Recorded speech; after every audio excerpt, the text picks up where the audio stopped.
Allez.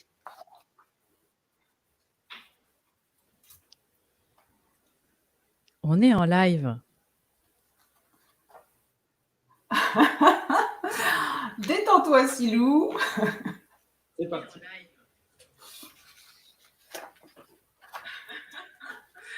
Détends-toi, Silou. Ah, ça y est. Écoute, moi j'ai un retour. Je vois toujours pas de rouge. C'est l'ordinateur de Pascal qui fait des siennes. Ça y est. Moi j'ai un retour. Ouais. Ah, mais non, on a trop. Ça Je y suis est. désolée, les amis. Bonjour à tous. En fait, c'est moi parce qu'on a trop d'appareils qui sont connectés, Bon. Silou, et puis ça sort le son de partout. Maintenant, tout est bloqué. Voilà, Silou, je te laisse présenter. Moi aujourd'hui, j'ai la place facile. C'est toi qui présentes. Bonjour Emma. Et puis merci vraiment d'avoir accepté et de m'avoir accordé cette soirée pour venir parler à mes auditeurs, à mes fans, on va dire, et puis aux tiens aussi. Puisque donc vous êtes très nombreux à vous demander comment réagir face à une situation compliquée. Et je sais qu'on a souvent eu l'occasion, Emma, de discuter ensemble pendant ces derniers 18 mois. On a passé de longues heures au téléphone et que tu as souvent répondu à mes questions, à mes questionnements sur comment se positionner lorsqu'on est un petit peu perdu avec des événements un peu incontrôlables. Alors dans ce live, nous allons essayer de vous apporter quelques pistes pour pouvoir faire le point et pour pouvoir aller mieux. Et pour les personnes qui ne connaissent pas Emma, je voulais la présenter en quelques mots. Donc Emma est connue essentiellement pour ses prises de position sur l'importance de l'esprit critique et sur la perception de la réalité. Alors, elle va vous partager son analyse des mécanismes qui nous empêchent de s'autoriser à aller bien. Alors Emma, bonjour. Salut Silou. Alors je préviens tout de suite les personnes qui sont avec nous. Bonjour à tous. On a un petit décalage entre Genève et Bordeaux. Silou est à Bordeaux et puis on va faire au mieux avec les connexions. Mais moi, ça va très bien, Silou. Et toi ? T'as l'air d'aller bien comme d'habitude. Hein. Oui, ça va. Je ne vais pas le cacher, hein, il y a eu des hauts et des bas. Voilà, on est, même si nous sommes sur le web, nous sommes humaines et on a des hauts et des bas. Et j'avoue que ces derniers 18 mois m'ont fait passer des montagnes russes que je n'avais encore jamais traversées jusque-là. Mais aujourd'hui, effectivement, ça va bien. Et c'est ce qu'on va partager ce soir, quelques pistes pour aller bien. Alors, avant de démarrer, je voulais expliquer. Alors, je ne vous cache pas, hein, j'ai pris des notes. C'est vrai que même si c'est pour ceux qui ont l'habitude de me voir, je suis assez à l'aise en direct. Je ne vous cache pas que ce soir, je suis un petit peu impressionnée d'être avec Emma. Et surtout, c'est mon premier live sur YouTube. Donc, merci de votre indulgence. Alors, pour celles et ceux qui me découvrent, moi, je m'appelle Silou et je suis la créatrice de Cuisine Academy. Ma spécialité, donc, ce sont les recettes à base de fruits et légumes et j'ai la réputation d'avoir un tempérament plutôt joyeux et pourtant, je vous le disais, les événements actuels m'ont fait traverser les montagnes russes. Alors, je sais combien nous pouvons être fragilisés par des mots, par des gestes ou une ambiance et une situation conflictuelle. Et je voulais commencer ce live en remerciant mon mari pour sa patience, mon père pour ses conseils et sa vision du haut de ses 85 ans, et puis aussi la bienveillance d'Emma pour ses nombreuses discussions que nous avons eues durant ces 18 mois. Donc, je vous rassure, il est possible de dépasser ces choses-là, et c'est d'ailleurs ce qui nous amène au sujet de notre rencontre. Alors, Emma, peux-tu nous éclairer sur ce qui t'a conduite à faire de longues recherches sur le comportement humain ? Alors, c'est parti. Je tiens à saluer toutes les personnes qui sont dans le chat. Et vraiment, merci pour votre belle bienveillance. Silou, tu as une communauté magnifique. Je vois les messages défiler. Les gens sont adorables. On voit que tu les bichonnes. Vraiment, c'est une très belle énergie. Ça me fait vraiment plaisir de voir aussi que Ça résonne dans le cœur des gens, effectivement. Alors, bon, moi, pour ceux qui ne savent pas, ça fait maintenant plus de 20 ans que je me passionne sur l'esprit humain. On va dire 20 ans, ça a été le gros start, ça a été la première hémorragie cérébrale de mon père. Il y a toujours un déclic dans la vie ou un déclencheur. Moi, mon déclencheur, ça a été ça parce que je suis passée, on va dire, j'avais 18 ans. Donc, ça fait un peu plus que 20 ans. Maintenant, je me rajeunis un coup, mais je vais sur mes 40 ans. Donc, ça fait maintenant 22 ans. Et à 18 ans, bah, on est dans l'insouciance de la vie. J'étais en train de faire mon bac, voilà, avec une vie de jeune de 18 ans dans les années 2000, enfin début 2000. Et puis, je me suis retrouvée du jour au lendemain à être dans un couloir froid d'un hôpital où j'ai assisté à une hémorragie cérébrale. Quand on ne connaît pas, c'est très choquant parce qu'on ne reconnaît pas du tout la personne qu'on a connue. Ça a fait une hémiplégie, donc ça crée une paralysie de la moitié du corps et du visage. Et on ne comprenait pas du tout ce qui se passait. Donc, en une fraction de seconde, une partie du cerveau est baignée dans le sang, des neurones meurent, ne récupéreront jamais. Et il faut reformer les nouveaux neurones à apprendre des choses aussi bêtes que, par exemple, tenir un stylo. Selon les zones du cerveau, ça peut affecter la parole. Ça n'a pas été le cas de mon père. Mais en gros, pendant 10 ans, il a eu des hémorragies cérébrales successives, ce qui est très rare parce qu'en général, on succombe assez rapidement parce que c'est très violent. Donc lui, il a quand même tenu plus de 10 ans.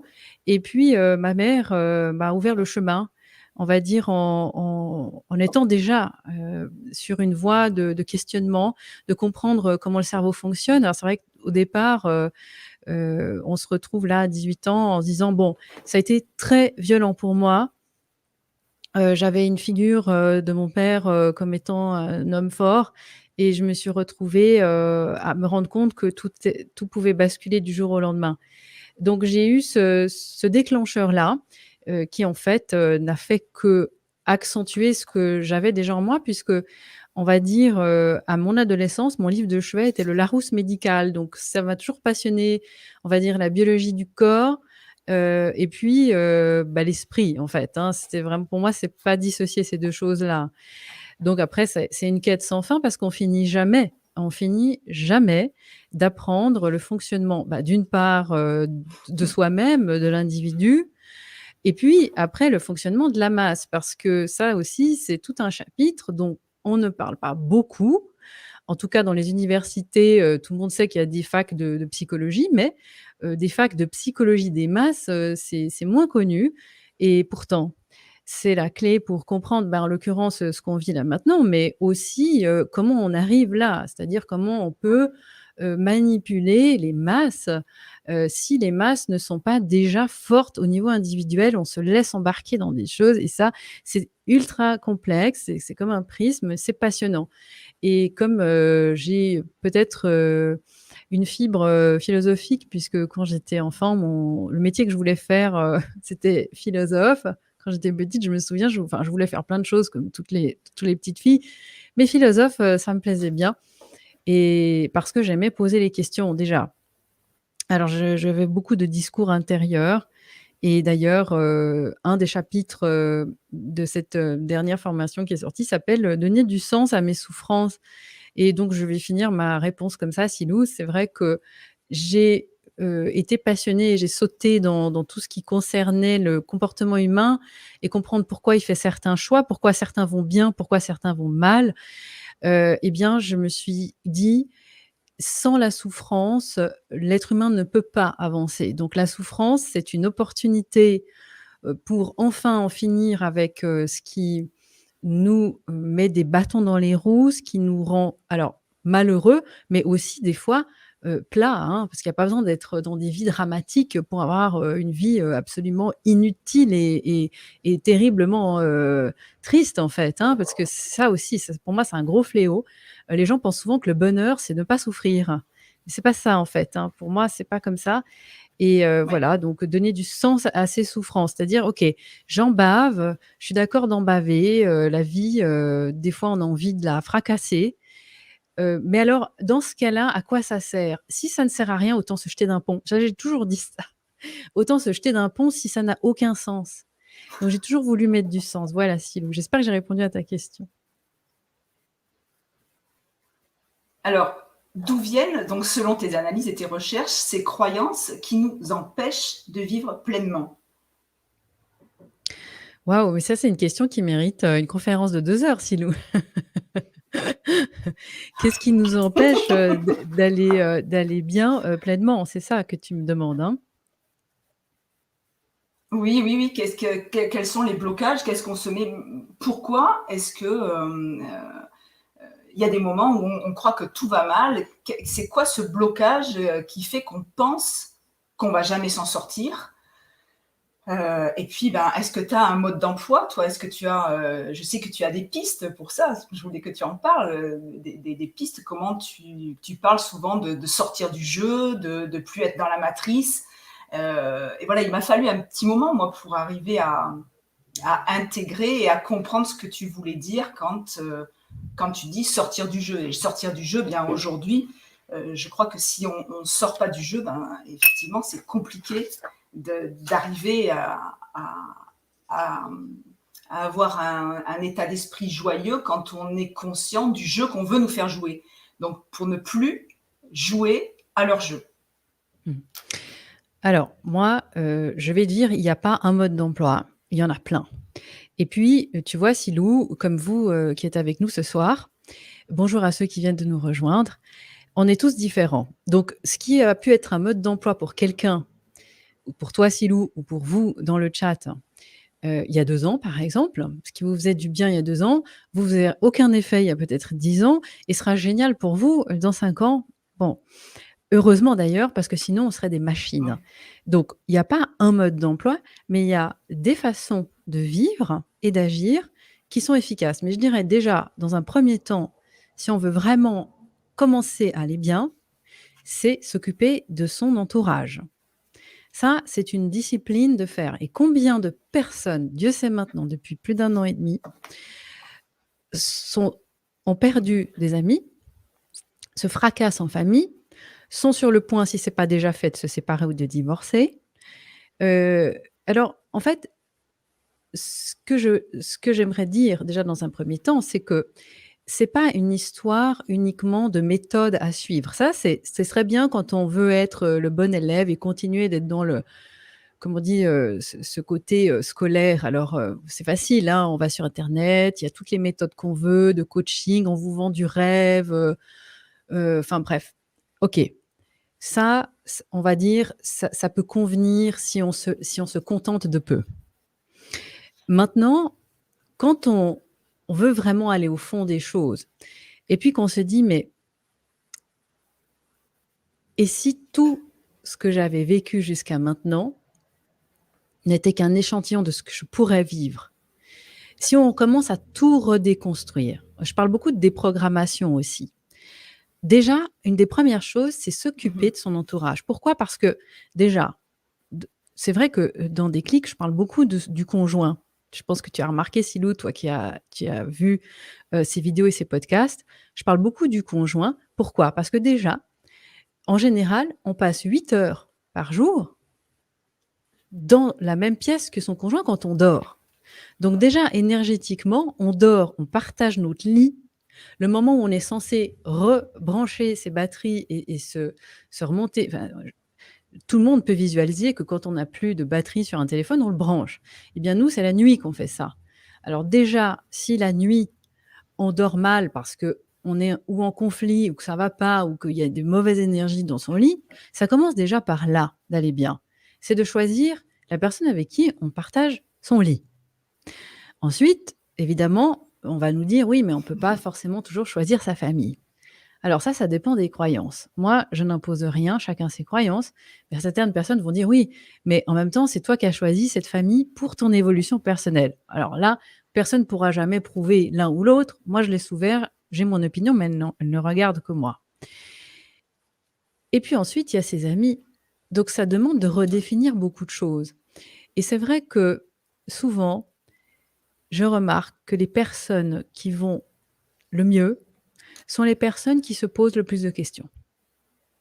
Et les personnes qui vont le moins bien sont celles qui cherchent le plus de coupables. Voilà. Donc, c'est vrai que ça nécessite déjà d'avoir une très grande humilité envers la vie, de se dire, OK, est-ce que j'ai vraiment envie de me donner la possibilité de voir les choses d'une façon différente? Parce qu'on est issu de notre éducation. Et malheureusement, rares sont les personnes chez qui on a déjà privilégié de discuter à table. Combien de parents ont posé des questions à leurs enfants? On est là tous ensemble ce soir. On est à peu près 800 personnes pour le moment. Sur les 800 que nous sommes, combien ont eu des parents, quand nous on était jeunes, qui nous ont dit: «Eh bien, comment tu te sens aujourd'hui? Et si tu avais une baguette magique, comment tu aimerais que ta vie, elle soit?» Ça, c'était pas des discussions. La plupart des gens, ils mettaient la télévision, ils regardaient le téléjournal. Donc on a appris déjà à manger, à ingurgiter devant des mauvaises nouvelles. Et ça, c'est tout des petites choses, tu vois, Silou? Quand je te dis qu'il faudrait 2 heures de conférence pour dire comment on fait pour aller bien. Parce que moi, je peux Et oui, parler de ça pendant 10 heures, voire même pendant une journée en entier, parce que ça me passionne. Parce qu'en fait, on se rend compte que quand on ouvre cette porte, eh bien, on ouvre la porte de la souveraineté. Pour aller bien, il faut déjà récupérer son pouvoir et arrêter de chercher des coupables. Mais forcément qu'on passe par plusieurs étapes. Et au début de cette vidéo, tu parlais des montagnes russes. Effectivement, on le voit bien, des fois c'est plus facile que d'autres. Il y a plein de facteurs qui rentrent en compte. Il y a aussi les hormones. Les femmes, nous, on a des cycles. Il y a des périodes avant les règles, on est insupportable. Moi, la première chose que j'ai dit à Pascal, quand on a commencé à se fréquenter, je lui ai dit, écoute, moi, je suis insupportable. À peu près 4 jours avant d'avoir mes règles, donc sache-le. Mais comme il est adorable, il m'a dit, non, mais t'inquiète pas, de toute façon, comme tu es toujours insupportable, ça me change pas. Tu vois, il était gentil. Mais il faut, il faut toujours, on va dire, prendre en compte plusieurs choses et être quand même ouvert avec l'esprit et se dire, OK, il y a des choses que je peux maîtriser et d'autres pas. Et c'est toujours le plus difficile de savoir faire la différence entre ce qu'on peut changer et ce qu'on peut pas changer. Mais ça demande beaucoup de temps. Je pense que maintenant, avec le fast food, fast fashion, tout va tellement vite depuis des années, eh bien, on nous a appris à être impatient. Mais tu vois, Silou, toi aussi, tu as remarqué dans ta vie que les choses prennent certaines fois du temps. Donc, ça demande un sacré mélange. Mais en tout cas, si on n'a pas, déjà dans un premier temps, un entourage qui nous fait du bien et qui est dans cette même dynamique, en tout cas, on va dire déjà, qui ne vous tire pas vers le bas, les amis, eh bien, vous mettez toutes les choses oui. en œuvre pour que ça démarre bien. Donc, pour savoir, en gros, il y a un petit test très simple. Si une personne vous fait du bien et c'est une personne qui fait partie de votre entourage bénéfique, eh bien, vous réfléchissez à comment vous vous sentiez avant de discuter avec cette personne ou de passer un moment avec et comment vous vous sentez après. Voilà, c'est aussi simple que ça. Est-ce que je me sens mieux avant d'avoir vu cette personne ou après? Eh bien, si vous vous sentez mieux après, c'est que cette personne vous fait du bien et c'est que cette personne-là vous aidera d'une façon ou d'une autre à continuer à être bien parce qu'on a besoin de rapports sociaux.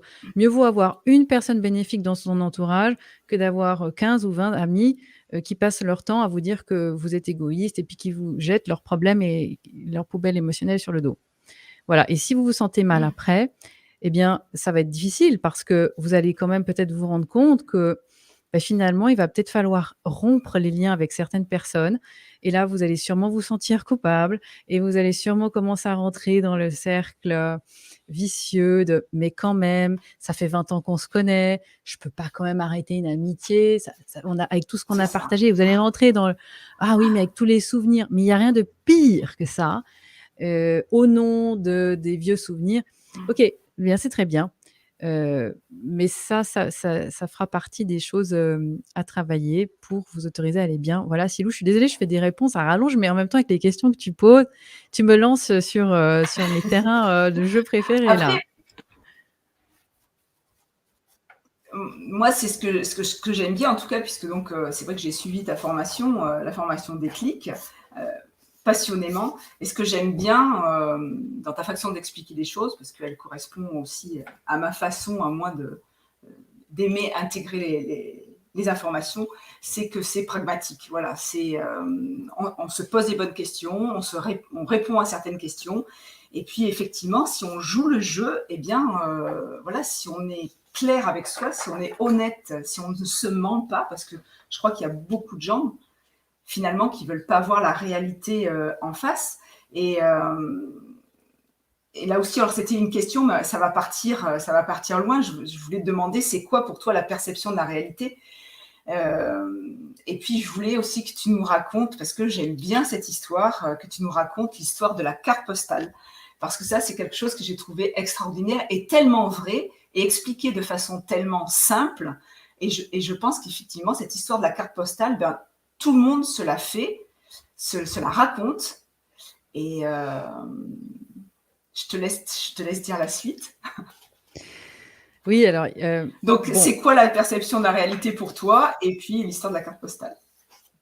en fait, la carte postale, c'est vrai que, et la perception de la réalité sont 2 choses, qui peuvent aussi aller ensemble. C'est vrai que quand on étudie un petit peu la façon dont on agit et on réagit avec le monde, avec, les médias maintenant, les réseaux sociaux, ça a complètement changé notre perception. Je ne sais pas, quelle est la moyenne d'âge aujourd'hui avec nous, dans ce direct, mais en tout cas, moi, je suis comme toi, Silou, j'ai connu, le moment où quand on se donnait rendez-vous, eh bien, on s'appelait avec notre téléphone fixe et on se donnait rendez-vous et on y allait parce qu'on n'avait pas de téléphone portable, on n'avait pas de smartphone, on n'avait pas de GPS, on se débrouillait. Bien. Et ça avait un côté, on va dire, tout à fait, normal pour nous. Maintenant, si tu fais ça avec quelqu'un, tu passes vraiment pour, un dinosaure. Et en fait, le temps qu'on passe maintenant devant notre écran nous met dans une bulle qui est fabriquée par un algorithme et j'en parle beaucoup dans Déclic. Pourquoi j'en parle? Parce que ça amène beaucoup de problématiques avec la perception de la réalité. On sait que la perception de la réalité, c'est la clé de voûte de la manipulation. Que ce soit des masses ou que ce soit, entre 2 personnes. Et on le voit bien dans les rapports avec des pervers, des manipulateurs pervers, ou hommes ou femmes, hein. C'est pas réservé aux hommes, hein, d'être manipulateur pervers. C'est-à-dire qu'on est dans un système où, le manipulateur ou le pervers va, mettre un problème dans le rapport et puis va vous faire percevoir la réalité d'une autre façon. Eh bien, le réseau social, c'est un petit peu pareil. C'est-à-dire que c'est fait avec un algorithme. C'est un système qui est ultra, malsain parce que ça va enfermer la personne dans une perception de la réalité qui est fausse. On l'a vu avec, Cambridge Analytica, par exemple, où ça, vous pouvez aller voir des documentaires là-dessus. En fait, on peut acheter, des dark posts. Alors je ne vais pas rentrer trop dans les détails parce que c'était pas vraiment le sujet de l'émission, mais ça rejoint ça. C'est-à-dire que, en fait, par rapport au temps que vous passez, arrêté en scrollant, par exemple, sur une publication, l'algorithme va enregistrer ce moment où tout d'un coup vous scrollez moins vite et après vous repartez. Eh bien, ces micro moments-là, ça c'est juste un petit exemple parmi tant d'autres, font que l'algorithme va dire: «Ah bah tiens, ça vous intéresse» et ce que le réseau social veut, c'est que vous restiez le plus possible dans cette bulle.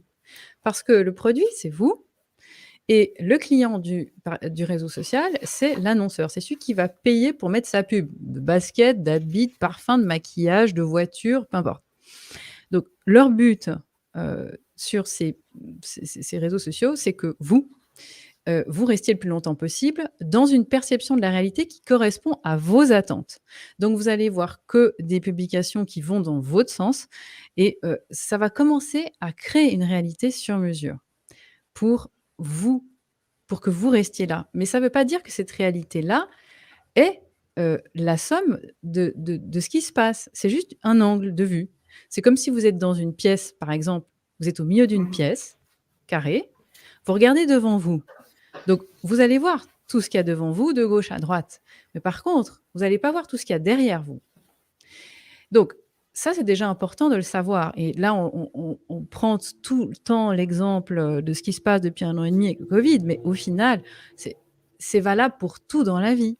C'est-à-dire que d'avoir passé autant de temps avec ces technologies-là, à s'engouffrer dans n'importe quel réseau social, et c'était valable même avant, bien sûr que c'était valable avant, ça nous fait percevoir la vie d'une certaine façon. On a vu aussi, je parle aussi beaucoup de la comparaison. Il n'y a rien de pire que la comparaison et c'est ce qui va m'amener à la carte postale. Parce que quand on est sur un réseau social, et ça, c'était bien avant le Covid, combien il y a eu de problèmes sur Instagram avec les filles qui voyaient d'autres publications de jeunes filles, avec les filtres, les retouches, parce qu'avant, le Photoshop, c'était réservé aux personnes qui avaient, d'un statut, de vedette ou je sais pas quoi. Et avec cette démocratisation des filtres, il y a même des options où les gens se filment et ça modifie le nez, ça modifie la bouche, ça modifie tout. Alors, les gens trouvent ça super drôle, mais au final, ça c'est un engrenage, la comparaison, qui fait qu'on a toujours l'impression que la vie des autres est mieux. Alors ça, c'est un petit exemple avec les filtres. Mais combien vous voyez de couples et de familles où ils mettent leurs enfants, ils sont tous magnifiques, hein, ils sont tous en bonne santé, les hommes sont tous heureux, ils trompent pas leurs femmes, les femmes n'ont pas de cellulite, tout va bien dans le meilleur des mondes, les familles s'adorent. En fait, ils se déchirent derrière. Mais sur la vitrine, tout le monde montre la magnifique image avec la jolie robe, la jolie coupe de cheveux. Et en fait, l'authenticité a foutu le camp. Donc, quand je parle donc ça fait partie aussi de la perception de la réalité. Parce que les gens ont du coup des comptes, des profils. Alors, on met en vitrine, avant, c'était les boutiques qui faisaient ça. Mais maintenant, les gens, ils ont leur profil, ils ont leur vitrine. Alors, ils montrent ce qu'ils veulent bien montrer. Mais tout ça, quand on a peut-être 45, 50 ans, peut-être qu'on a encore la tête sur les épaules pour gérer ça. Mais quand on a des adolescents qui arrivent dans ce monde-là et que leur monde et leur perception de la réalité n'est basée que sur ça, il n'y a rien d'autre. Donc, ces gens-là, on les manipule comme ça, en 2 secondes. On fait ce qu'on veut. Ce sont c'est terrible ce que je vais dire, mais ça s'appelle de la main-d'œuvre pas chère. Et à un moment donné, il faut que les gens ouvrent les yeux sur cette réalité-là.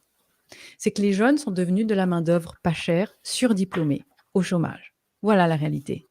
La réalité, c'est qu'on fait croire aux jeunes qu'il suffit d'être influenceur, qu'il suffit d'avoir des followers, qu'il suffit d'avoir une jolie gueule sur les réseaux sociaux, de raconter à peu près n'importe quoi, si possible d'avoir un diplôme qu'on n'utilisera jamais parce que ce sera jamais assez bien, parce que quand tu as passé 15 ans à faire des études, on va te dire oui, mais vous manquez d'expérience.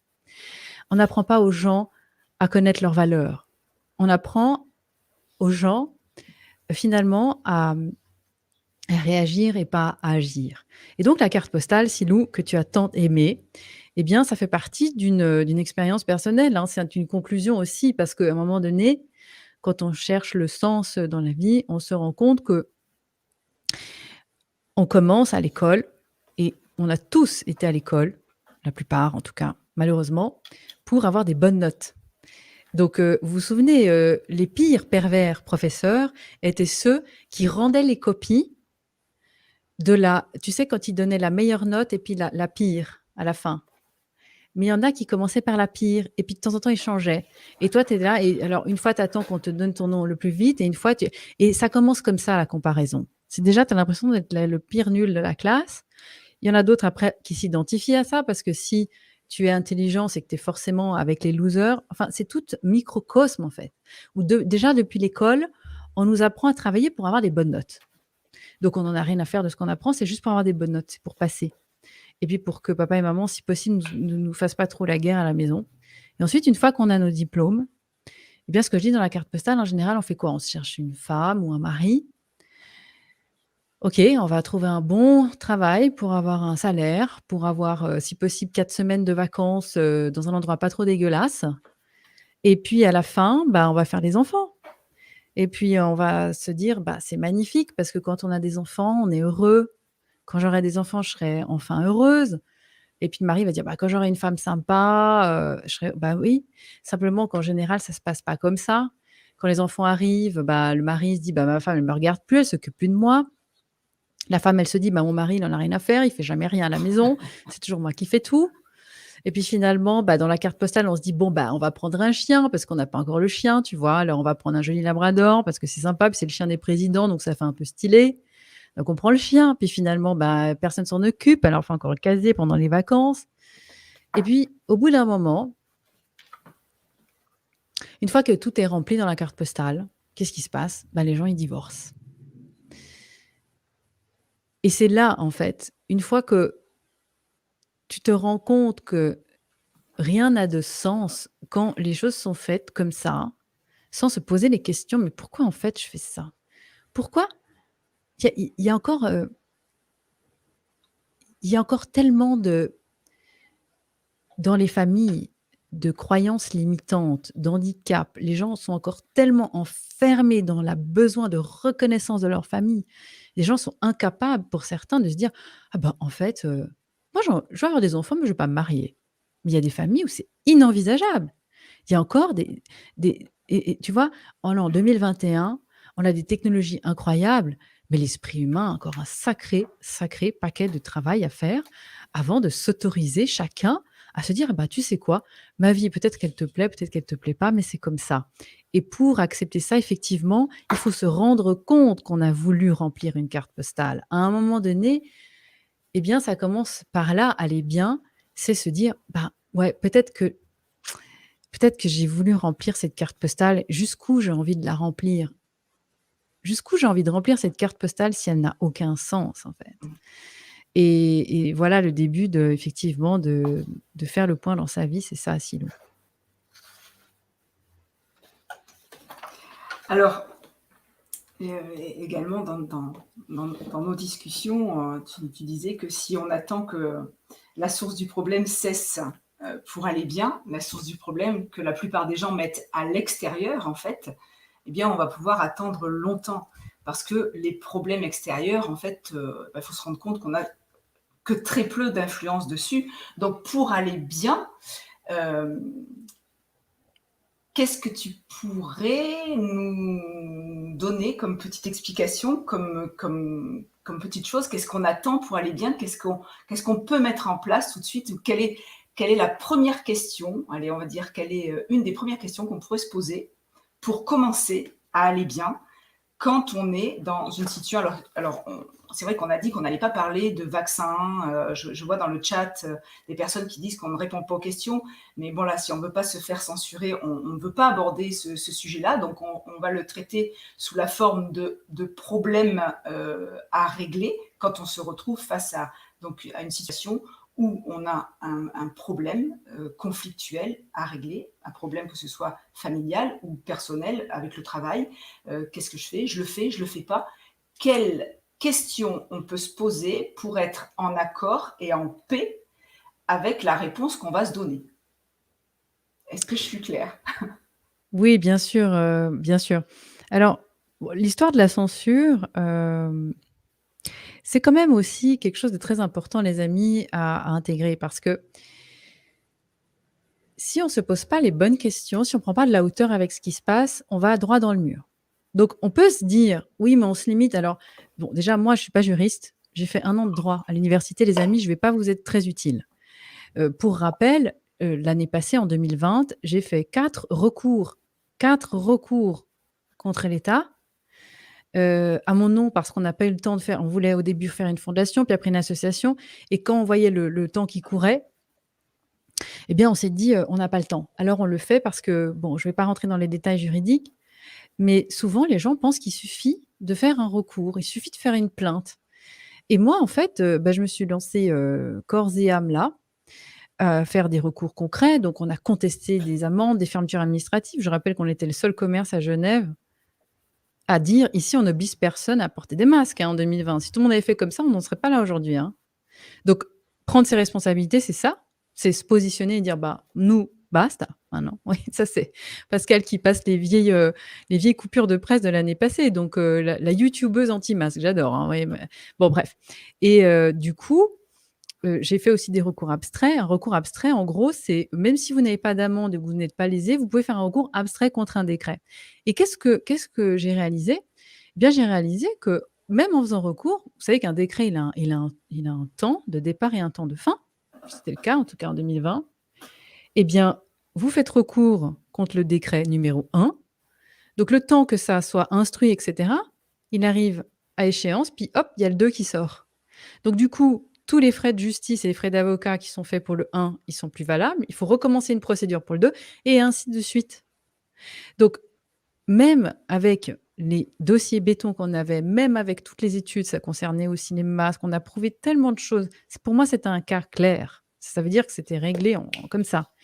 Eh bien, on n'a pas eu gain de cause. Pourquoi? Parce qu'il n'y avait pas l'opinion publique derrière. Et ça, les amis, si vous n'avez pas intégré ça encore, eh bien, ou si des gens dans votre entourage continuent de vous dire « Oui, mais il n'y a qu'à poser des plaintes. C'est la justice qui va s'occuper. » Alors déjà, la justice, c'est qui? À la fin, c'est un juge qui décide. Donc le juge, lui, c'est un être humain. S'il n'a pas l'opinion publique derrière, s'il n'a pas la pression sur les épaules, eh bien, il va obéir c'est toujours la loi du plus fort. Donc, il va obéir à ses maîtres de l'autre côté. Voilà, c'est aussi simple que ça. Quand on a compris ça, on a compris tout. La justice, c'est ça, c'est l'opinion publique. Donc, il y a des moments où les juges sont prêts à juger certaines choses qui n'auraient jamais passé avant. Et toute l'histoire s'est faite comme ça, en fait. Donc, je raconte ça parce qu'effectivement, quand on veut commencer à se dire, bien, moi, je veux aller bien, il faut commencer à être au clair avec quel prix je suis prête à payer.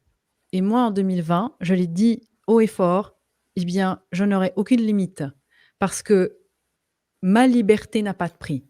Donc, pour moi, ça peut aller jusqu'à la mort comme ça. Ma liberté n'a aucun prix et je ne laisserai jamais qui que ce soit toucher un cheveu de mon enfant. Donc, à partir du moment où il a commencé à avoir ces histoires d'enfants ceci, d'enfants cela, on va donner telle mesure, etc. Moi, c'était hors de question. C'est-à-dire, je ne rentre même pas en matière. Ça ne peut même pas exister dans mon monde. Et ça s'appelle se positionner. Alors, évidemment, C'est ça. on va dire oui, mais. Le problème, c'est que moi, je ne dis pas oui, mais. Moi, je dis oui, donc. Et pourquoi je dis oui donc? Parce que ça fait belle lurette que j'ai décidé de ne plus être la victime des autres. Alors c'est sûr qu'on peut se dire oui, mais pour moi c'est plus difficile. Mais c'est toujours plus difficile pour quelqu'un. Moi j'ai jamais dit que c'était facile. Quand on s'est retrouvé avec 3 semaines de fermeture administrative parce que j'avais mis cette affiche sur la vitrine, ici nous n'obligeons personne à porter de masque, alors qu'entre nous, jamais un policier est venu constater quoi que ce soit. Donc, la fermeture a été basée sur une affiche. Donc, c'est la liberté d'expression qui a été bafouée, mais ça, on s'en fout. De toute façon, les droits constitutionnels, les droits de l'homme, tout ça, ça fait joli. Mais en gros, pareil, la perception de la réalité, les gens pensent qu'il y a des lois. Mais les lois, elles sont là pour que ceux qui les connaissent les contournent. C'est comme ça que le monde fonctionne depuis que le monde est monde. Et tant que les gens vivront dans le bisounours-land, eh bien, ils seront comme des enfants à qui on a fait des promesses, mais on ne les a pas tenues. Voilà pourquoi je dis que le monde est à l'envers. Parce que les gens qu'on voit dans la rue ont l'air d'être des adultes, mais au fond, ce sont des enfants qui n'ont toujours pas grandi. Donc, être adulte, c'est pas se plaindre tout le temps. Être adulte, c'est être responsable. C'est se dire, eh bien, moi, je prends cette décision et je vais payer le prix de ce choix-là. Ou alors, on n'a pas envie, mais après, on ne peut pas se plaindre. Et quand on commence à se dire, OK, ça va peut-être être dur, mais ce n'est pas la question. Qu'est-ce que je suis prêt à payer pour le prix de mon choix? À partir de là, Silou, eh bien, c'est vrai que tu arrives dans un univers où on parle de souveraineté. Et à partir de là, on commence à se libérer du pouvoir des autres sur soi. Et là, on sort du jeu. Quand je dis je sors du jeu, ça veut dire que je ne donne plus à qui que ce soit le pouvoir de faire la pluie et le beau temps sur ma vie. Je sais que ça va être difficile, ça va pas toujours être simple, des fois je vais pas y arriver. Je sais que ça va pas être tout de suite à 100%, mais je décide quelles sont mes priorités. Ça peut être des fois dans le couple, parce que il y a beaucoup de couples qui sont malheureux, il faut quand même dire les choses telles qu'elles sont, hein. Et ça, c'est pas nouveau, mais maintenant on le voit. Ce qui était bancal avant, Ça passe plus maintenant. Alors les gens ont le choix. Ils peuvent rester dans leur vie comme ça, à se faire taper dessus ou se taper dessus les uns les autres, ou alors ils peuvent prendre leurs responsabilités. Ça ne veut pas dire que c'est simple. Et je sais de quoi je parle, parce que tout ce dont je parle, je l'ai vécu, j'ai traversé. Donc à force d'expérimenter, on se dit: «OK, ben voilà, moi je paye ce prix-là». Et je n'aime pas cette position de laisser à l'autre. Je n'accepte plus l'autre comme étant celui qui décide pour moi. Parce que quand l'autre décide pour moi, en général, c'est jamais bon. C'est jamais bon. Donc, pour répondre à ta question, Silou, j'ai envie de te dire dans un premier temps, se demander qu'est-ce qu'on, quand on veut faire un choix, quel prix on est prêt à payer pour ce choix-là.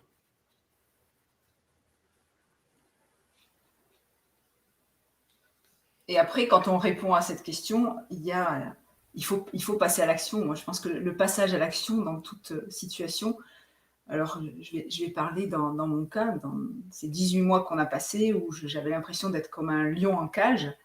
Et donc, je ne suis pas d'accord avec tout ce qui se passe, bien sûr, mais j'avais vraiment l'impression d'être coincée.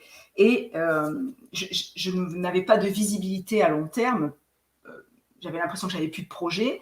Et puis, à un moment donné, c'est comme si tu tapes le pied par terre et puis tu dis, bon, c'est bon, c'est terminé. Maintenant, je vais quand même repartir sur mes projets. Je ne peux pas vivre comme ça en attendant je ne sais pas quoi, rien du tout, en attendant justement que ça vienne de l'extérieur. Donc, à un moment donné, tu prends des décisions, toi, d'avancer. Et effectivement, on est reparti. Alors, ça va être pour certains autre chose. Nous, ça a été le projet d'investir en Espagne. Voilà. Et après, chacun a ses projets propres. Mais le fait de se polariser sur autre chose, de ne plus être polarisé sur la chose qui me faisait souffrir, en fait, d'avoir décidé de passer à autre chose, eh bien, c'est vrai que ça m'a beaucoup aidé et ça m'aide beaucoup. Et aujourd'hui, malgré ce qui se passe, eh bien, j'arrive à être positive et à me dire qu'effectivement, je vais certainement pas changer les choses, mais je vais vivre en accord avec mes pensées, en accord avec ce qui me fait vibrer, continuer à partager. Et on peut continuer à avoir des projets, donc même dans des situations comme ça. Et voilà, ce que je voulais vraiment inviter toutes les personnes qui sont pas bien en ce moment et qui savent pas comment se positionner, ben c'est ça, de faire le point, de se dire qu'est-ce qu'elles veulent, qu'est-ce qu'elles ne veulent plus, et puis après de mettre quelque chose en place pour que ça change, parce qu'effectivement, si on attend de l'extérieur, on va attendre longtemps. Donc c'est passer de la réaction à l'action, hein, tu en parles aussi dans ta formation, et puis après, quand on est dans cette énergie-là, de montrer l'exemple aux autres et de donner envie aux autres, alors pas envie par comparaison, mais plutôt envie par exemple, de se dire, voilà, elle a fait ça ou il a fait ça, il s'en est sorti, moi aussi je peux le faire, et puis on va aller tous de l'avant et essayer de construire. Des fois, je trouve que c'est un peu prétentieux de dire construire le monde de demain, mais c'est un peu ça, si on n'agit pas nous-mêmes comme on aimerait que ce soit. Mais pour ça, il faut passer à l'action, et puis parfois, il faut savoir désobéir, et puis il faut savoir se positionner. Voilà.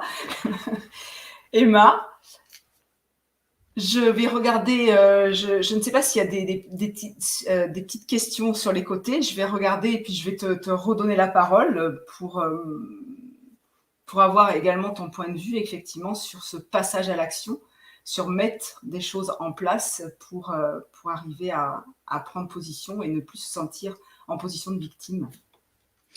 En fait, j'aimerais ajouter quelque chose par rapport à ce que tu dis, parce que c'est vrai que pour certaines personnes qui ne sont pas dans un moment de leur vie, tu as remarqué, et je pense que vous aussi, les amis qui êtes là, il y a des moments dans la vie où on a l'impression que dès qu'on lève le petit doigt, tout se fait tout seul, et puis il y a des moments où ça bloque et il n'y a rien qui va. Donc ça aussi, ça fait partie des choses des fois qu'on ne peut pas changer. Il y a des cycles de vie où c'est un petit peu quand on est dans une rivière avec un courant et quand on nage, ça va dans le bon sens, c'est fluide, c'est facile. Et puis il y a des moments où peu importe ce qu'on fait, on a l'impression qu'on s'en prend plein la poire et qu'il y a tout qui va de travers. Donc ça aussi, c'est pas simple à passer. Faut savoir aussi que que tout le monde vit ça. C'est toujours pareil. C'est pas se sentir seul, en fait, hein. Et bravo Silou d'avoir dit tout à l'heure que c'est pas parce que toi, on te voit beaucoup. Moi, j'adore ton univers. D'ailleurs, ça fait 1 an qu'on se connaît maintenant et j'adore ton univers positif, tu as toujours le sourire. Et c'est pas parce qu'on voit Silou toujours avec le sourire que c'est simple pour Silou. Voilà, c'est pas simple toujours. Voilà, il y a des hauts et des bas pour tout le monde. Et c'est vrai qu'en même temps, on fait pas des vidéos quand on pète un plomb et qu'on pleure ou que, enfin voilà, on est humain. Mais on vous épargne ces moments-là, les amis. Il faut quand même que vous sachiez que voilà, tout le monde a des hauts et tout le monde a des bas. Et ça, c'est normal. OK, partant de là, Tout à fait. c'est vrai qu'on n'est pas tous égaux. C'est comme il y a des gens qui apprennent vite les langues, d'autres qui apprennent vite les maths.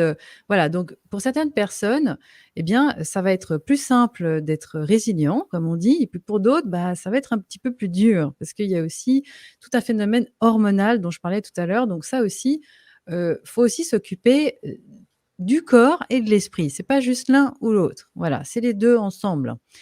Et je parle beaucoup de cette résilience parce que c'est des choses toutes simples. Des fois, les gens cherchent vraiment à créer ou à trouver des solutions tarabiscotées alors que déjà, pour tenir le coup quand ça va mal, eh bien, chacun a sa résilience. Et les gens ont oublié des choses toutes simples. Bon, moi, je suis passionnée de musique, par exemple, mais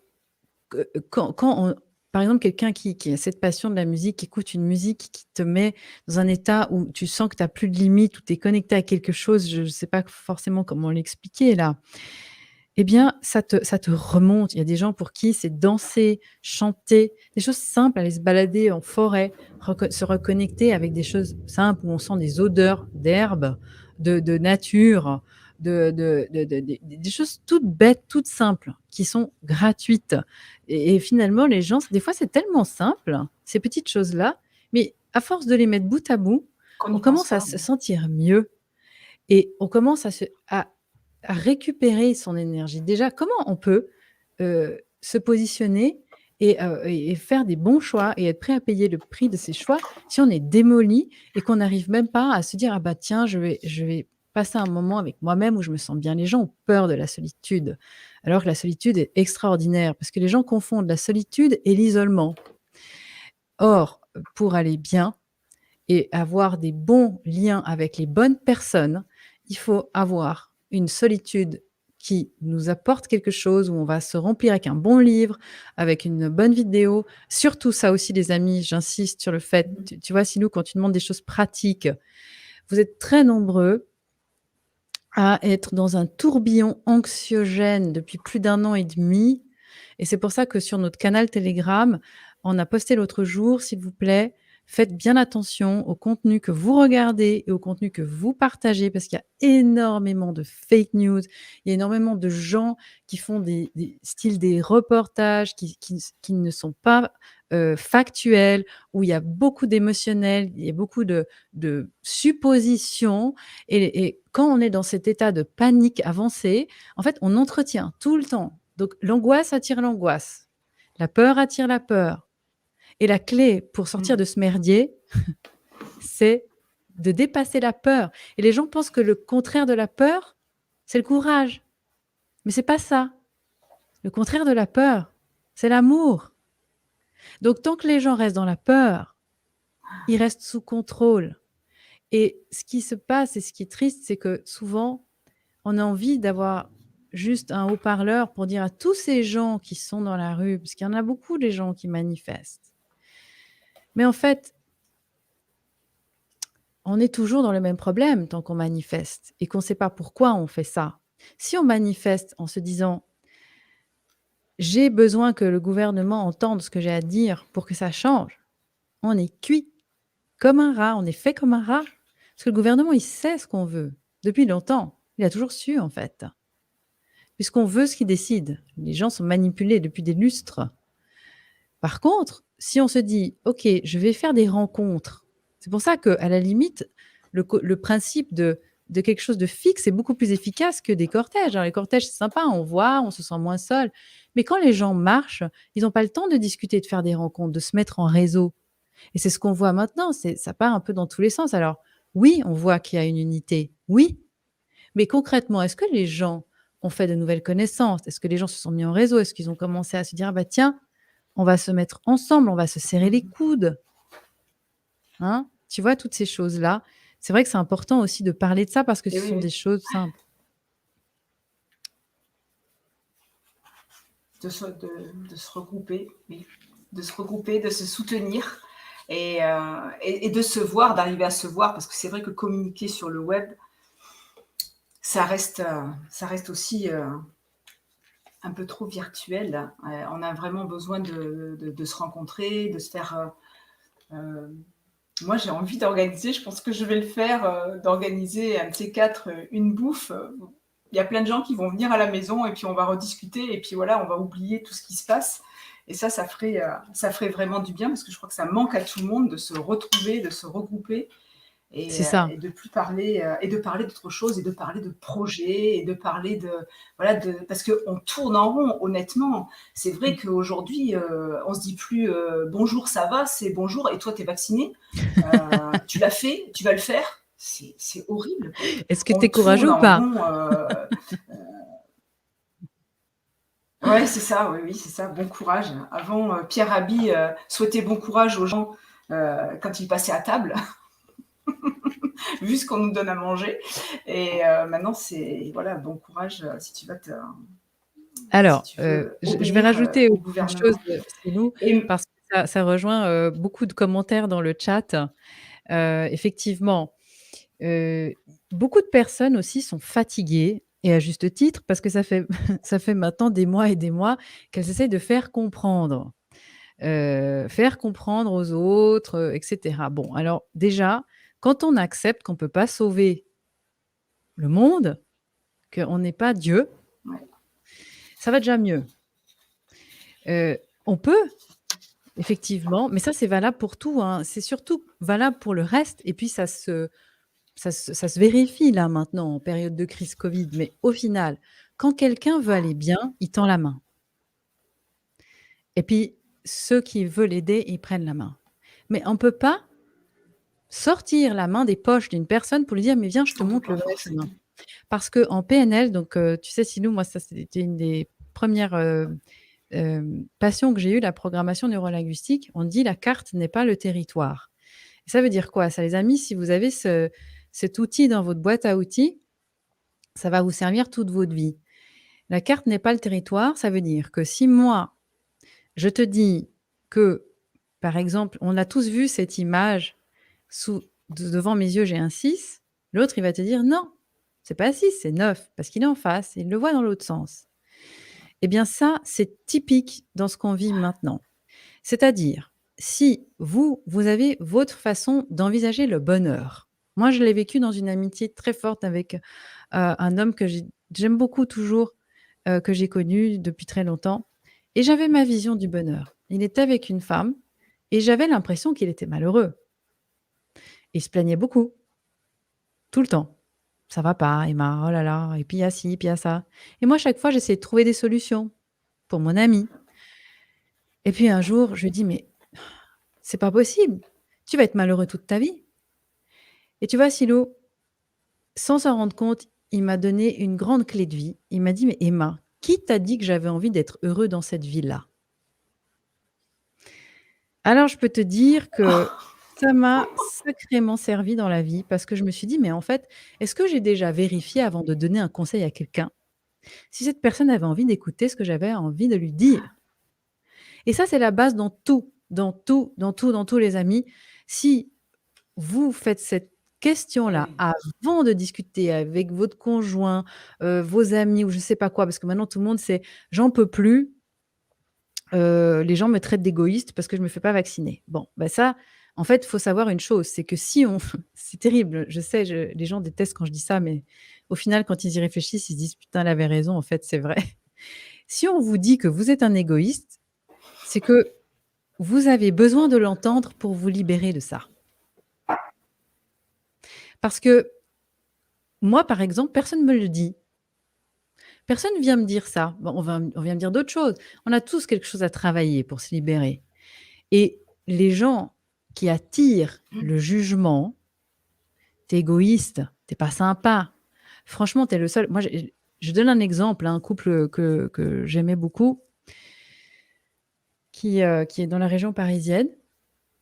Et madame s'est faite injecter et monsieur non, parce que lui, il se méfie. Enfin, il veut quand même observer un peu ce qui se passe avant de se lancer. Et elle, non. Et donc, tout le côté de la femme et puis de l'entourage arrête pas de dire à monsieur, non, mais c'est quand même, t'es égoïste. Hein. T'es quand même vraiment égoïste. Tu penses qu'à toi, en fait. Si je veux pas avoir de vacances, c'est de ta faute. Si je peux pas partir en vacances, c'est de ta faute. Si je gâche ma vie, c'est de ta faute. Si je veux pas aller au restaurant, c'est de ta faute. En fait, il y a un moment donné, les personnes comme monsieur qui restent et qui acceptent ce jeu-là sont responsables de la vie qu'ils mènent maintenant, de ce jeu-là. Quand on ne renvoie plus la balle, eh bien, ça tombe. C'est aussi simple que ça. Dans la théorie, c'est simple. Et puis dans la pratique, eh ben, il va falloir prendre un choix et payer le prix de son choix. Et ça va être difficile, ça va créer des souffrances.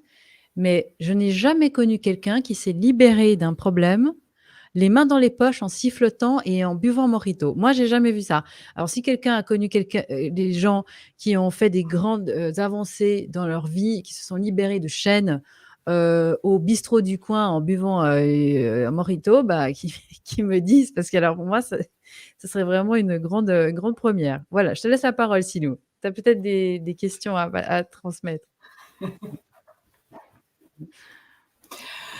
Non, je ne sais pas si Pascal a vu d'autres questions, mais je crois qu'il s'occupe de ça.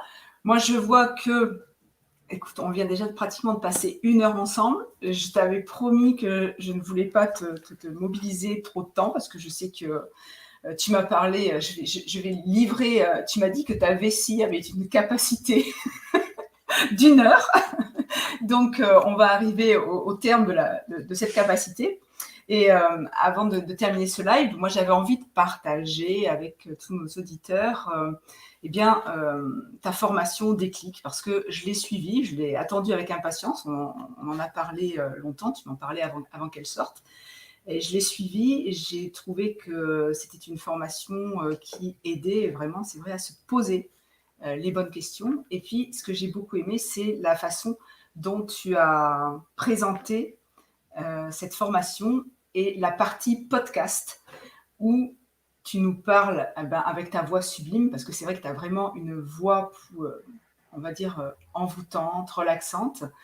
Et donc, tu nous parles, tu donnes des pistes, et ça sur une musique de fond qui nous relaxe, qui nous détend et qui permet d'intégrer ces questions en profondeur, de s'apaiser énormément. Moi, je sais que ça m'a beaucoup, beaucoup apaisé.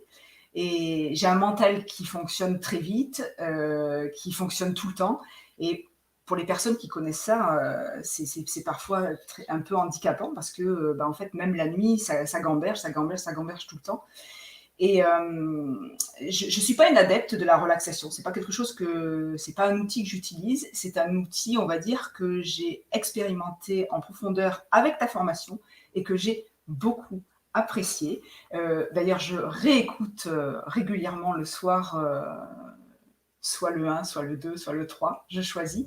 Et ça me permet de passer une bonne nuit apaisée. Et honnêtement, je le dis, ça fait partie d'un outil, de l'outil qui m'a aidé. Les projets m'ont aidé, mais ton outil m'a aidé à faire le calme. Et ça, je trouve que dans la période que l'on vit actuellement, eh bien, arriver à faire le calme, c'est énorme. C'est énorme parce que je crois qu'on est tous en ébullition. Et voilà, donc j'avais envie de partager ça, cette formation. Si tu veux nous dire quelques mots sur ta formation pour que les gens comprennent l'objectif de cette formation que tu as nommée Déclic. Et puis après, on clôturera notre entretien sur ça. Oui, merci pour ton feedback. C'est vrai que J'ai une autonomie d'1 heure puisque j'arrive vraiment au bout de grossesse et je suis tellement heureuse de faire cet, moment avec toi parce que je refuse tous les on me voit un petit peu moins, tous les vidéos parce que j'ai besoin de me concentrer sur les personnes justement maintenant, dans ce moment, déclic, en fait, c'est là où je peux vraiment apporter quelque chose parce qu'effectivement, on m'a collé une étiquette de lanceuse d'alerte. C'est vrai que ça fait, presque, 10 ans bientôt, enfin plus 8 ans que je lance des alertes, on va dire, dans ma sphère privée, surtout par rapport, au dogme médical vaccinal. Et donc, pour moi, c'était logique, avec, la connaissance sur la manipulation des masses et cetera, que je me suis, forcément à un moment donné dit: «Bah, là, c'est trop donc basta en 2020. Maintenant, je prends la parole publiquement et puis ça passe ou ça casse, mais j'ai des choses à dire». Effectivement, j'ai eu aussi, beaucoup de plaisir à participer à des émissions comme l'info en question où au bout d'un moment, j'ai dit: «OK, je pense que je là où je peux apporter vraiment plus de choses, c'est là où finalement on fait un travail de fond et le travail de fond, c'est celui que je fais depuis, 2 décennies maintenant. C'est se poser des questions et il y a eu tellement de demandes parce que les gens m'ont aussi beaucoup écrit et Pascal m'a énormément aidé à lire, les emails parce que ça y va, hein. Les emails, les messages, on est sur pratiquement toutes les Mmh. plateformes et c'est vrai qu'on a eu beaucoup, beaucoup de demandes de gens qui disaient: «Mais finalement, comment tu fais, pour tenir?» parce qu'on n'arrive pas à ce qu'on vit maintenant par hasard. Ça se construit pendant des générations et des générations et finalement, de s'occuper juste de la pointe émergée de l'iceberg, c'est passer à côté de l'opportunité absolue qu'on a, historique, en tant que civilisation, de vraiment sortir de ces chaînes et de pouvoir enfin construire un monde incroyable, sans limite. On a une technologie dingue aujourd'hui, mais c'est extraordinaire et pourquoi il y a des gens qui arrivent à créer, qui arrivent à sortir de cette noirceur, de cette peur et pourquoi il y en a qui s'enfoncent, en fait? Et c'est ça qui est ultra passionnant et moi, je me suis dit: «Bah, si j'ai vraiment quelque chose à apporter». Pascal, quand je l'ai connu, il m'a dit: «Tu es d'utilité publique parce que tu me poses des questions qui me font avancer comme j'ai jamais avancé» et je rigolais parce que je lui disais: «Mais arrête» et il m'a dit: «Si, si» et c'est lui qui m'a vraiment poussée à dire: «Non, non, mais tu dois, tu te rends pas compte» parce qu'en fait, ce que les gens savent pas, c'est que moi, je vis dans mon monde absolu depuis que je suis enfant quasiment. Les gens me voient sur les réseaux, mais ce qu'ils savent pas, c'est que je suis ultra solitaire. Donc j'ai plus de télévision depuis 15 ans, je vis dans ma bulle, en fait, je me souviens quand, il y a plein de gens qui étaient sur les sites de rencontres et cetera. Moi, j'habitais, une partie de ma vie dans un appartement seul, j'avais mon piano, des bougies, le jazz, des livres, de psychanalyse, de philosophie, de trucs et c'est vrai que les gens, ils se rendent pas compte. Ils disent: «Oui, bon, bah, Emma Cruzy, c'est, je ceci, cela». Enfin, c'est bon, OK, on colle des étiquettes parce qu'on pense connaître les gens et en fait, waouh, je me suis dit: «Mais» j'ai commencé à recevoir quelques messages de gens qui me disaient: «Mais merci en fait, grâce à toi, je me sens pas seule. Est-ce que tu peux développer ceci? Est-ce que tu peux développer cela?» Mmh. et donc l'année passée, parce que ça a été tourné, il y a 1 an, j'ai dit: «OK, on part, on va emmener les gens, dans un endroit qui m'est très cher, où il y a une énergie incroyable et puis je vais faire un résumé de 20 ans de lecture et d'expérience parce que quand moi je me suis posé certaines questions, j'ai dû aller piocher dans des livres parce qu'au départ, il y avait pas internet, dans les années 2000, hein, enfin c'était vraiment dans les cybercafés et encore, c'est compliqué. Donc je me suis fait des livres et des livres, des fois à plus savoir qu'en faire pour garder une phrase extraordinaire ou une clé et donc je me suis dit: «Mais si on peut résumer, finalement tout ce que j'ai pu avoir comme outil, puis j'en aurai d'autres évidemment, puis il y en a encore d'autres à partager. En tout cas, les principaux. Si on peut résumer 10 outils qui font que vraiment la vie, elle change complètement, eh bien, faisons-le. Et ça a répondu, à une demande de personnes qui ont compris qu'il fallait prendre beaucoup de recul par rapport à ce qu'on vivait. Parce que c'est le problème, il ne peut pas exister sans la complicité de la masse. Si la masse avait, depuis le départ, compris qu'on se foutait de sa gueule, parce qu'elle savait analyser les méthodes de manipulation, parce qu'elle savait vivre autrement que par la peur. Et ça veut dire, le principe de précaution, moi je suis très précautionneuse, le principe de précaution, mais de remettre les valeurs dans le bon sens. Et quand je dis que le monde est inversé, c'est qu'aujourd'hui, celui qui passe pour un égoïste est celui qui protège son enfant. Tu vois? Celui qui passe pour le courageux est l'inconscient qui va tester un produit qu'on ne connaît pas. Voilà, ça s'appelle de la subversion. Et donc, C'est ça. c'est pas en dénonçant un coupable. Vous enlevez Macron, aujourd'hui, il y en aura un autre. D'accord? Donc, c'est pas en dénonçant le coupable que ça va changer. Ça va changer quand les gens vont remettre le bon sens des mots à leur place et se dire, mais en fait, si aujourd'hui, il y a autant de mesures, c'est parce qu'on a laissé faire au niveau collectif pendant un an. Parce que chaque mesure, c'est un test. On regarde. Et tiens, et si on leur balançait ça pour voir, puis on regarde. Moi, chaque fois, je me disais, les types là-haut qui balancent les mesures, ils ne doivent pas en revenir. Ils ne doivent pas en revenir. Le troisième confinement, je ne sais plus quoi. Je me disais, mais les gars, ils hallucinent en fait. Ah tiens, on teste. Tu sais, je les imaginais autour d'une table avec un bon cigare, tranquillou. Ça passe. Ah tiens, ouais. Et si on faisait ça, on regarde. Non, mais ça va pas passer. Si, essaye, regarde. C'est ça le pervers. Pervers, c'est ça. J'ai fait une vidéo pour dire sortez du jeu pervers parce que le problème, c'est qu'on est dressé, on est habitué. Et donc, ça se travaille. Il faut déconstruire. Il faut déconstruire. C'est vraiment ancré. Hein. Les amis et aussi les enfants, on se rend compte, c'est vraiment passionnant. Tout ça. Voilà. Donc, finalement, moi, j'ai beaucoup d'espoir. Je fais partie vraiment des personnes... Je vois Philippe qui met ta phrase préférée, Emma. Ta phrase préférée, remettre l'église au milieu du village. Oui, et tu vois, il y a une personne tout à l'heure dans le chat qui pose une une question et qui dit « Bon, bah alors ça veut dire quoi quand on nous traite d'égoïste, on laisse passer ?» Alors, je ne sais plus le nom de cette personne, j'ai noté sa question parce qu'elle est capitale. Eh bien, j'ai envie de dire, c'est pas qu'on laisse passer, c'est que, tu sais, Silou, dans Déclic, je parle de la scène de vie. Et en fait, ça, c'est typiquement une question qui fait appel à la scène de vie. Moi, quand quelqu'un me traite d'égoïste, je ne me sens pas concernée. J'adore ce passage. Je me dis, mais moi, il n'y a pas de problème, mais pense ce que tu veux, mais ça ne me regarde pas, ça. C'est ton caca, ça, c'est pas le mien. Et voilà, ça s'arrête là. Je ne rentre même pas en matière. Ça ne me regarde pas. Je ne suis pas concernée. Moi, je rends aux autres ce qui leur appartient. Et voilà, ça libère beaucoup.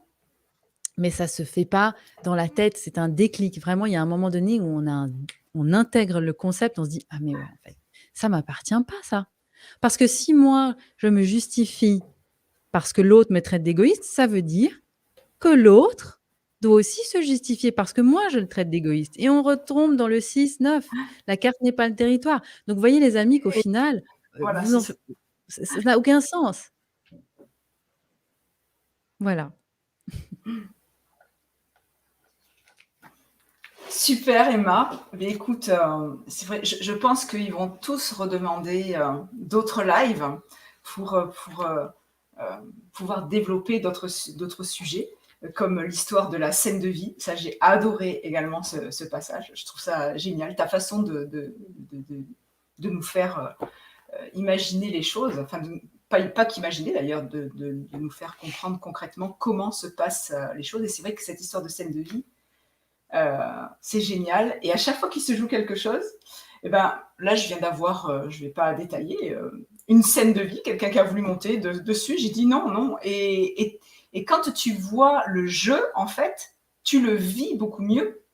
Ça t'énerve plus parce que tu comprends les mécanismes, tu comprends ce qui se joue. Et voilà. Et c'est en ce sens que je pense que effectivement, ta formation peut aider beaucoup de gens à aller mieux et à pouvoir se positionner. Je te remercie, Emma, pour cette soirée.